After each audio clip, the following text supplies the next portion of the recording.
গত ইংরেজি 12/12/2025 তারিখে আমাদের থানায় একটা মামলা হয় 7/30, মানে অপহরণ মামলা। বাদী হচ্ছে বাদিনী এডলিন বিশ্বাস। উনি একটা মামলা করেন। ওনার আর্জিত অভিযোগ ছিল যে তার বাড়িতে একটা পালিত মেয়ে ছিল, সেই মেয়েটাকে তারা খুঁজে পাচ্ছে না, বাড়ি থেকে কেউ অপহরণ করে নিয়ে গেছে বা বাড়িতে গেলে নিয়ে গেছে, এরকম একটা অভিযোগ ছিল। ওনার অভিযোগে একটা মামলা রুজু হয়।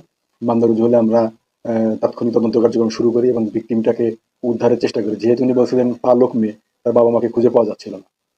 পরে আমরা প্রযুক্তির সহায়তা নিয়ে 28 তারিখে সন্ধ্যা 6টা 25 মিনিট বন্দর থানা এলাকা থেকে ওই অপহৃত মেয়েটিকে উদ্ধার করি। ওর নাম হলো মিম।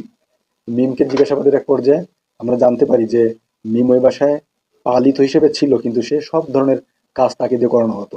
বিভিন্ন মানে কসরতমূলক কাজ, যে সমস্ত কষ্টদায়ক কাজগুলো তাকে, সিঁড়ি মোছানো, গ্যারেজ মোছানো, বাগানে পানি দেওয়া, ছাদ পরিষ্কার করা, এই জাতীয়। এবং সে পরবর্তীতে আমরা তাকে ওসিসির মাধ্যমে তাকে মেডিকেল করানো হয়। তাকে 22 ধারায়, যেহেতু নারী শিশু নির্যাতন মামলা ছিল, বা বিজ্ঞ আদালতে তার জবানবন্দি রেকর্ড করানো হয়।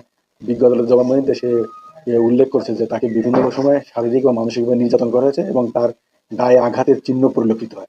তো এটা দেখে বিজ্ঞ আদালত একটা অর্ডার শিট করেছেন, এরকম 22 ধারা জবানবন্দি লিপিবদ্ধ করেছেনই। করার পর উনি একটা আদেশ দিয়েছেন, যেহেতু ও শিশু, শিশুর উপরে তার অধিকারে ছিল, এই বাদীর অধিকারে ছিল এবং অধিকার থেকে তার কর্তৃক গৃহীত হয়েছে, নির্যাতিত হয়েছে। আদালত আমাদেরকে নির্দেশনা দিয়েছে এরকম যে শিশু আইনের প্রচলিত ধারা অনুযায়ী তার বিরুদ্ধে বাদিনী, যে তাকে আশ্রয় দিয়ে তার উপর নির্যাতন চালিয়েছে, তার বিরুদ্ধে, এবং সে ওই মেয়েটা, ভিকটিম যে মেয়েটা, সে আদালত করেছে যে সিঁড়ি পরিষ্কার করার সময় বাদিনীর এক ভাই, সে তাকে যৌন নিপীড়ন করত মাঝে মাঝেই। তো এইটা, এই বিষয়ে সংশ্লিষ্ট ধারায় আইনানুগ ব্যবস্থা গ্রহণের জন্য নির্দেশ প্রদান করেন আদালত। বিজ্ঞ আদালতের নির্দেশনা পাওয়ার পরে আমরা তাকে গ্রেপ্তারের চেষ্টা করি। যেহেতু এই মামলার একটা প্রক্রিয়া ছিল, তাকে জিজ্ঞাসাবাদের জন্য আমরা থানায় নিয়ে আসি এবং জিজ্ঞাসাবাদে আমরা জানতে পারি যে ঘটনা, ভিকটিম যেরকম বলেছে ঘটনাটা সত্যই। সে পালিত না, তাকে বরঞ্চ কাজ করাতো এবং তার উপরে শারীরিক মানসিক নির্যাতন, এমনকি যৌন নিপীড়নের মতন ঘটনাও তার সাথে ঘটেছে। তখন আমরা পরবর্তী মামলা রুজু করেছি। মামলা রুজু করে আজকে তাকে বিজ্ঞ আদালতে সোপর্দ করেছি একদিনকে।